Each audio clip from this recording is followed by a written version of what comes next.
USDA's most recent crop progress report lists 79% of Nebraska's corn in good to excellent condition, 4 points better than the national average. The agency rates 78% of the state's beans in the top two categories, 6 points better than the country as a whole. And in alfalfa, Nebraska's National Agricultural Statistics Service puts 82% of the crop as good to excellent as the second cutting begins. To look at potential insect pressures to each crop, we talked recently with Nebraska Extension entomologist Tom Hunt and started by looking at pests in alfalfa. We didn't have too much early. We had a few alfalfa weevils, but now and later on this year it's time to start looking for potato leaf hoppers.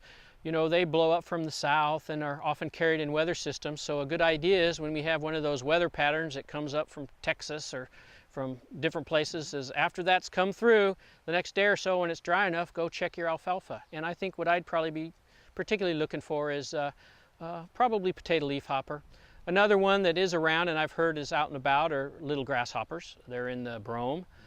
They're very tiny now. Usually rains, and a lot of rains results in a disease that kind of keeps their population low, but that is something to think about. So if you're seeing those on the edges of your alfalfa or in it, or even other crops, that's another one to keep an eye out for. But yeah, potato leaf hopper and alfalfa is what I'd start looking for. Let's move into corn. What can producers be scouting for over the next couple weeks here? Well, pretty soon, Julie Peterson out of North Platte is going to have a crop watch article along with some other authors this week or next week, I think, talking about western bean cutworm flight initiation and how to predict it. We did some research to determine when you can start predicting the flight, and that'll help the farmers kind of focus when they can start scouting.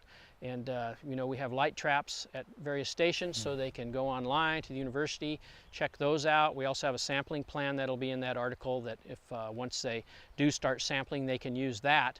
And so that'll come out soon. So I'd start looking around for you know, some of those leps, and western bean cutworm is one I'd be focusing on. How dangerous can that cutworm be? Well, it can be significant. It's always a pest somewhere in western Nebraska, southwestern Nebraska.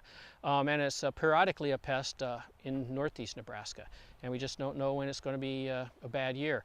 Although out there, typically, there are always going to be some fields that get hit. And they start out going up to the tassel, then moving down to the ear, and they feed on kernels, so they can directly damage your ear that way. And then there's some issues, particularly in some other parts of the country, with mycotoxins. I mean, whenever you damage an ear like that with ear feeding, there's other insects that get in there and maybe some mycotoxins and things like that. So it is a significant pest where it is a problem, yeah. Let's finish in soybeans. What's the schedule for soybeans? Well, soybean has been pretty calm so far, but it's once we get to the end of June and early July, that's when I start picking up the very few number of soybean aphids. And so when we get into July, you'll want to put that on your schedule, because that's something that's become the most significant pest of soybean in North America right now. And so most significant soybean insect pest, Lauren Giesler would argue that the cyst nematode is, and he's probably right. But of insects, it's the soybean aphid. So I would start scouting for that, you know, start thinking about that in July. You want to reinforce to me why you might not want to control that right away, or why you might want to wait till a certain threshold in soybean aphid? Yes, that's a good point. This is the type of insect that if you spray it too early, it can reinfest, either by remigrating in, or when you spray early before it's built up, you knock out all the natural enemies, which help keep it down or at least slow its population growth. So then those surviving ones or others that migrate in don't have anything to keep it down, and so they just ramp up. So in Nebraska, we're pretty lucky. We usually get our infestations and have to treat, you know, if we do, in later July, August. And if you get that one good treatment during that time when they go past that threshold of about 250 per plant, usually that's the only one treatment is enough. Some other parts of the country where they start earlier, they actually have to spray a couple times sometimes.